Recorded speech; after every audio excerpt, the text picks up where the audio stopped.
ચકા અને ચક્કીની વાર્તા। એક હતો ચક્કો અને એક હતી ચક્કી। ચક્કી લાવી ચોખાનો દાણો અને ચક્કો લાવ્યો મગનો દાણો। ચકલીએ એની ખીચડી રાંધી। ચૂલે ખીચડી મૂકીને ચક્કીબાઈ પાણી ભરવા ગઈ। ચકલાને એ કહેતી ગઈ કે જરા ખીચડીનું ધ્યાન રાખજો, દાજી ન જાય। ચકલો કહે ઠીક। ચક્કી ગઈ પછી ચકલાને ખૂબ જ ભૂખ લાગી। ખીચડી કાચી પાકી હતી ત્યાં ચકાભાઈ તો ખીચડીને ખાઈ ગયા। ખાધા પછી ચકલી ખીજાશે એવો ડર લાગ્યો એટલે ચકાભાઈ તો આંખે પાટા બાંધીને સૂઈ ગયા। ચક્કીબાઈ પાણી ભરીને આવ્યા અને જુએ તો ચકાભાઈ આંખે પાટા બાંધીને સૂતા હતા। ચકલીએ પૂછ્યું કેમ, ઠીક નથી? ચકો કહે મારી તો આંખો દુખે છે એટલે હું આંખે પાટા બાંધીને સૂતો છું।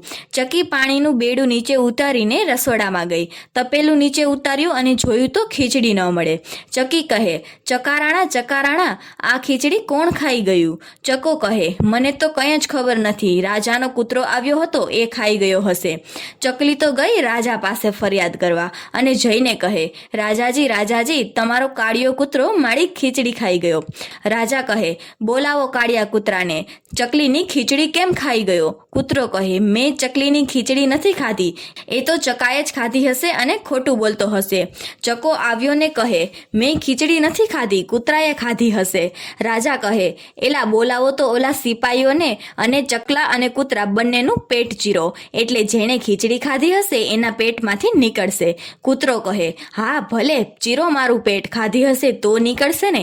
પણ ચકલો બી ગયો, ખીચડી તો એણે જ ખાધી હતી। એ તો ધ્રુજવા લાગ્યો અને બોલ્યો ભાઈ સાહેબ મારો ગુનો માફ કરો, ખીચડી તો મેં જ ખાધી છે પણ હું ખોટું બોલ્યો હતો। રાજા તો ખીજાયો એટલે ચક્કાને કૂવામાં નખાવ્યો। ચકલી તો કૂવા પર બેઠી બેઠી રોવા માંડી। ત્યાં એક ગાયોનો ગોવાળ નીકળ્યો। ચકી કહે ભાઈ ગાયોના ગોવાળ, મારા ચકારાણાને કાઢો તો ખીર અને પોળી ખવડાવું। ગાયોનો ગોવાળ કહે બાપુ હું કંઈ નવરો નથી કે તારા ચક્કાને કાઢું, મારે ઘણું કામ છે, હું તો આ ચાલ્યો।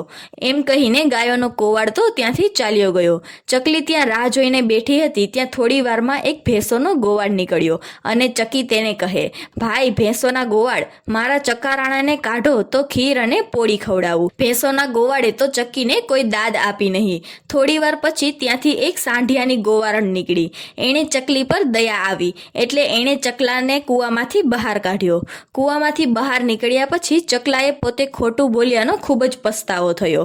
ચકા અને ચક્કી બંનેએ સાથે મળીને સરસ મજાની ખીર અને પોળી બનાવી અને સાંઢિયાના ગોવાળને પેટ ભરીને ખવડાવ્યું અને પોતે પણ ખાધું પીધું અને મોજ કરી। તો બાળ મિત્રો, આ વાર્તા પરથી આપણને બોધ મળે છે કે આપણે ક્યારેય ખોટું ન બોલવું જોઈએ।